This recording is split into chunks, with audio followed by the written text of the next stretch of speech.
you've sold 40 million records, pioneered an entire musical genre, and influenced bands as diverse as Depeche Mode and the Pet Shop Boys, quite a lot has happened. In late autumn of 1978, synth-pop pioneers Orchestral Manoeuvres in the Dark transitioned from two hairy blokes whittering on about electricity to the future of pop almost overnight.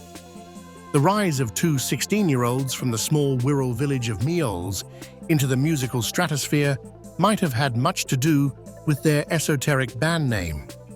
After all, would a band called Margaret Thatcher's Afterbirth have had quite the same mainstream appeal? Andy McCluskey, the self-effacing and enormously engaging frontman of the band, now universally known as OMD, isn't so sure.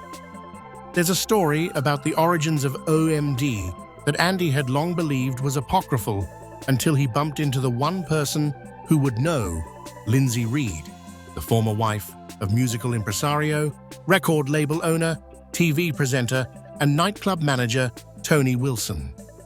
Andy explains, "It was October 1978, and we'd played one gig at Eric's and one at Factory in Manchester. Our manager, who was really just the chap who set up our gear, had cheekily sent a cassette to Tony Wilson. He listened to it, decided we weren't punky enough for his liking, and put it in a bag of rejects on his car floor. That's when his wife, Lindsay, got into the car, said, 'What are these?' And he replied, 'Oh, just bands who want to get on telly that I've rejected.' She rummaged in the bag, saw our name, Orchestral Manoeuvres in the Dark, and said, 'What an unusual name.' Tony told her, 'Yeah, they're two hairy blokes from Wirral whittering on about electricity.' But she popped it in the player, heard electricity, and said, 'That's a hit single.' A week later, Tony Wilson was calling us the future of pop music.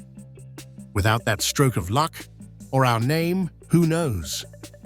Whether Lindsay would have been quite as intrigued by a band called Margaret Thatcher's Afterbirth remains to be seen.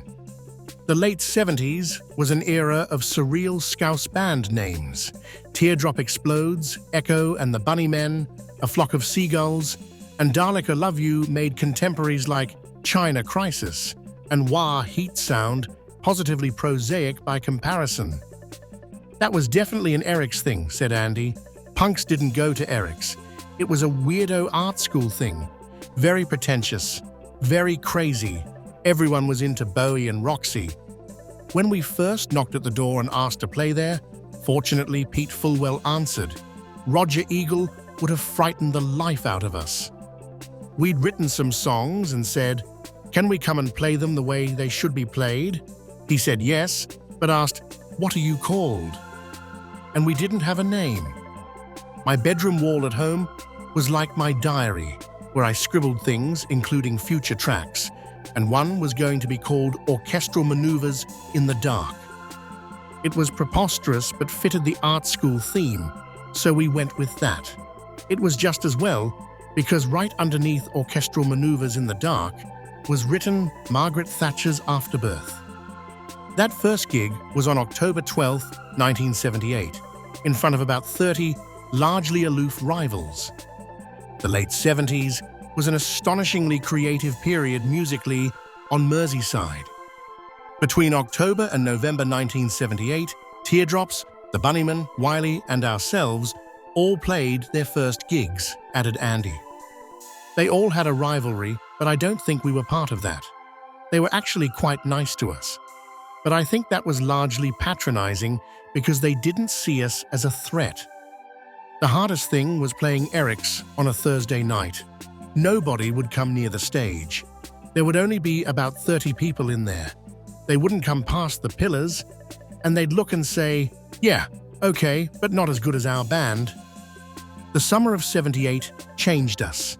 Human League released Being Boiled, and we thought, holy shit, other people are listening to what we have been listening to. Paul Killen in Eric's played a track by The Normal called Warm Leatherette, and that had the same effect. OMD released the groundbreaking Electricity, Enola Gay followed, and when Souvenir reached number 3, In the 1981 charts, OMD, preposterous name and all, were established as, well, the future of pop. John Doran, editor of the online publication The Quietus, described them in 2008 as one of the best bands ever, the only Liverpool band to live up to the monolithic standards of productivity and creativity set in place by the Beatles. It's a view plenty share, and one that Andy still struggles to explain. I thought we were experimental when we started. Unconsciously, we had welded our synth sound to the pop of the glam rock we had been listening to, and we started having hits. 18, according to the official charts site, which doesn't include perhaps their greatest and most influential track, Electricity. Liverpool used to be really nerve-wracking, said Andy. There was the pressure of playing in front of your own. You'd have all your mates and family, my mum and dad. Sadly, mum and dad are no longer here, but I think it took a while for my dad to see music as a real job. It wasn't until I bought my own house at 23 that he said, "Yeah, I suppose it's all right." The hardest thing about playing Liverpool now is the guest list. I have 150, but I could probably do 300. So which track brings the house down? Maid of Orleans always gets a massive cheer, but with Enola Gay, when that drum machine kicks in, it's like being a poker player, knowing you have 3 aces and 2 kings.